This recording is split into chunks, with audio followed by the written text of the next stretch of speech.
जय माता दी। जय श्री राधे। जय श्री कृष्ण। ओम जयंती मंगला काल भद्रकाल कपालिनी दुर्गा क्षमा शिवा धात्री स्वाहा स्वधा नमोस्तुते। जय त्वं देवी चामुंडे जय भूतार्तिहारिणी जय सर्वगति देवी कालरात्रि नमोस्तुते।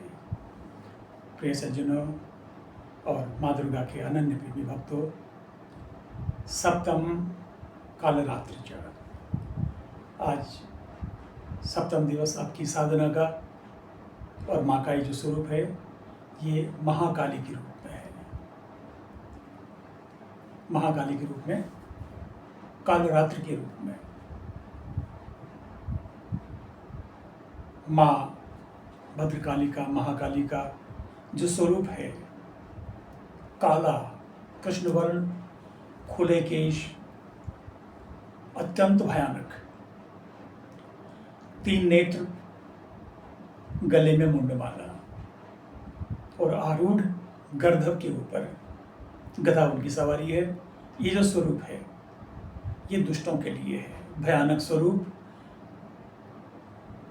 जिनके स्वरूप को देख करके शत्रु दूर से ही पराभव को प्राप्त हो जाएं। लेकिन अपने भक्तों के लिए जो उनकी साधना इस रूप में करते हैं, शुभंकरी उनका नाम है, अतिशय शुभदायी और फलदायी।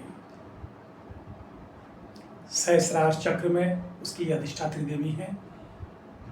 ज्ञान विज्ञान और सिद्धियों के लिए भक्तजन इनके इस रूप की आराधना करते हैं। आइए, मार्कंडेय पुराण में शत्रु आंतरिक हों या बाहर के हों, दैत्य के रूप में है। अनादिकाल से ये द्वंद्व है न्याय और अन्याय के बीच में। तो ये शत्रु समसामयिक रूप से, ये शत्रु हमारे जीवन से दूर हो जाएं, लेकिन वो दूर कैसे होंगे? बहुत बलशाली हैं, बहुत अत्याचारी हैं और दुराचारी हैं। ये आसानी से जीवन से जाने वाले नहीं हैं। तो जीवन कैसे सफल होगा? माँ भगवती के इस कालरात्रि स्वरूप में साधक लोग जो ध्यान करते हैं तो जीवन के तमाम जितने भी शत्रु हैं वो सब दूर हो जाते हैं। आइए, चंडमुंड का विनाश करने से वही माँ चामुंडा कहलाए, और रक्त बीज माँ भगवती ने ऐसा भयंकर अट्टहास किया, रक्त बीज जैसा दुर्दांत जो मरने पर भी असंख्य रूपों में और भी शक्तिशाली बन करके खड़ा हो जाता है और युद्ध के लिए इतना प्रबल और उद्यत हो जाता है। फिर भद्रकाली ने उसके रक्त की हर बूंद को भूमि पर नहीं गिरने दिया, सारे लहू को पी गई और उसका अंत हुआ। जितनी भी बुराइयां हैं, फिर वही प्रश्न आता है हमारे जीवन को सुंदर बनाने के लिए साधना का जो मार्ग है बहुत श्रेष्ठ मार्ग है, और इस पे बहुत सारे युद्ध करने पड़ते हैं, बहुत सारे विकार हैं, बहुत सारे हमारे शत्रु हैं। उन शत्रुओं का दमन कैसे हो, उन शत्रुओं का नाश कैसा हो? तो भगवती का ये जो स्वरूप है ये शुभंकरी है माँ के भक्तों के लिए। और सज्जनों, जैसे कि आप जानते हैं कि साधना के मार्ग पर जब साधक चलता है तो साध्य की जो शक्ति है वो साधक के अंदर सन्निहित होती है।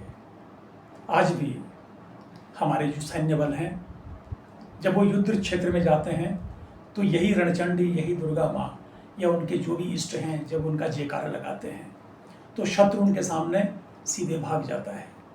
कोई दुर्गे माँ बोलता है, कोई काली माँ बोलता है, कोई ज्वाला माता की जय बोलता है, कोई जय बद्री विशाल बोलता है, कोई जाट बलवान जय हनुमान।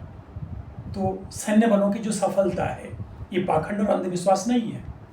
शारीरिक दक्षता, शक्तियाँ सैनिक के अंदर होती हैं, लेकिन जो उसका इष्ट होता है उस इष्ट के जयकारे को लेकर के युद्ध क्षेत्र में जब जाते हैं तो सारे शत्रु सब समाप्त हो जाते हैं, शत्रुओं का दमन हो जाता है।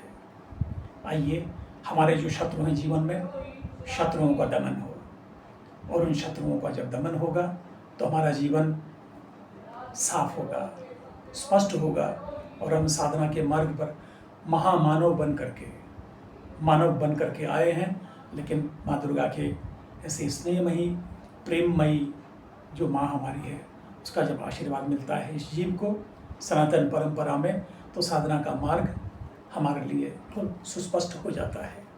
आज इस पर चलें और अपने घर बार, संसार, जगत के जितने भी शत्रु हैं, माँ जगदम्बा के, भद्रकाली के, कालरात्रि के इस स्वरूप को प्रणाम करते हुए और हमारे जीवन में शत्रुओं का पराभव हो, शत्रुओं का दमन हो, आप सबका जीवन मंगलमय हो।